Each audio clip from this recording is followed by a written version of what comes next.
In this video, we're going to cover a do-it-yourself kit for door cups. Inside the package, you have included 4 individual cup pieces, one of which we've already cut into a shape that will fit this particular vehicle. You're going to need, from your local pharmacy or grocery store, 70% isopropyl rubbing alcohol. You can just put a little bit on any cloth of your choice. Take your index finger and clean aggressively, moving to your thumb on the top, back to the index finger, or whatever works for you.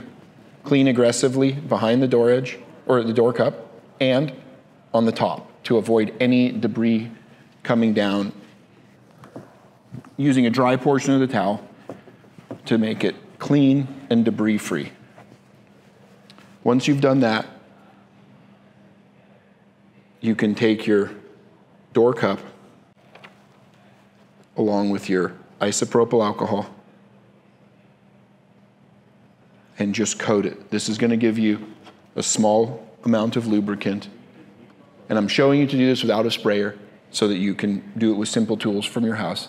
Go ahead and pour some alcohol above the door handle.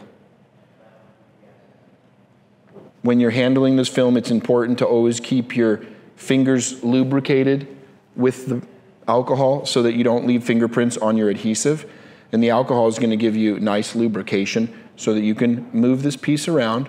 Go ahead and put it in the center. Take a butyl black rubber squeegee, works really well for this, with your index and middle finger.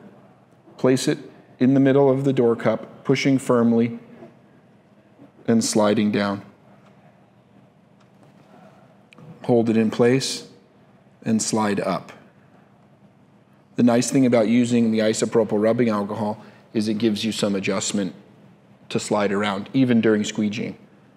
Take your squeegee and put it behind the door and bend it to contour and push out your liquid. Same thing on this side. You can do that again. Take your squeegee, contour it, and go ahead and push out any of your product. Take your squeegee and your fingers from the top and push down towards the bottom. Taking your finger, another method like this, and scooping away.